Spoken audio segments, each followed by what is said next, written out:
Magandang umaga, Philippine Air Force. Narito ang magiging lagay at taya ng panahon ngayong Sabado, ika-4 ng Abril, 2026. Sa kasalukuyan, wala pa rin tayong minomonitor na sama ng panahon o low pressure area dito sa labas at loob ng ating Philippine Area of Responsibility. Samantala, patuloy na nakakapekto at umiiral sa malaking bahagi ng ating bansa itong easterlies o mainit na hangin na nagmumula dagat Pasipiko. Dahil sa mga localized thunderstorm, inaasahan natin ang Metro Manila, Ilocos Region, Cagayan Valley, Cordillera Administrative Region, ganoon na rin ang Central Luzon, ang bahagyang maulap hanggang sa maulap na kalangitan na may mga posibilidad na pulo-pulong pag-ulan, pagkulog at pagkidlat. Dulot naman ng easterlies, ang Visayas, makakaranas pa rin ito ng fair weather condition, bahagyang maulap hanggang sa maulap na kalangitan na may mga posibilidad pa rin ng mga pulo-pulong pag-ulan, pagkulog at pagkidlat. Samantala dito sa Mindanao, ang Caraga, Davao Region, Bukidnon at Cotabato, inaasahan natin ngayong araw ang maulap na kalangitan na may pulo-pulong pag-ulan, pagkulog at pagkidlat. Samantala ang lalabing bahagi ng Mindanao, inaasahan natin ang bahagyang maulap hanggang sa maulap na kalangitan na may mga posibilidad pa rin ng pulo-pulong pag-ulan, pagkulog at pagkidlat.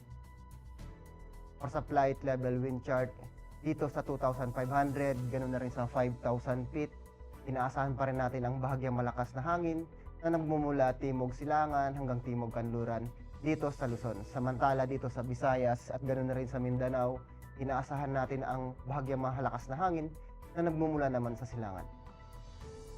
Pagdating dito sa 10,000 feet at 18,000 feet, aasahan natin ang malakas na hangin na nagmumula kanluran ang nakakapekto dito sa Northern at Central Luzon.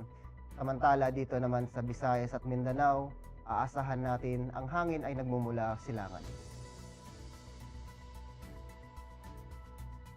Ang impact nito sa flight operation dito sa Metro Manila at nalalawing bahagi ng ating bansa, dahil dominante ang easterlies, aasahan natin ang main hazard ang warm and humid air from Pacific enhancing convective activity. Ang impact nito sa rotary, localized thunderstorm, and light turbulence may briefly affect operations, especially inland in the afternoon. Pagdating naman sa peak swing, aasahan natin ang generally fair with possible isolated CVs causing short-term delays or turbulence.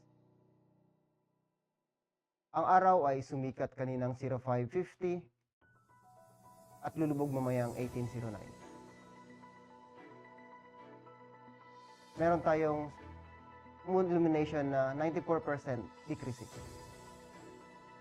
Para manatiling updated sa lagay at taya ng panahon, ugaliin i-follow aming social media account, Air Force Weather Center. On behalf of our commanding officer, Colonel Alvin John Cugador, APGSC, ako po si Technical Sergeant Bill Amore I. Bautista, weather broadcaster ng Air Force Weather Center. Muli, magandang umaga, Philippine Air Force.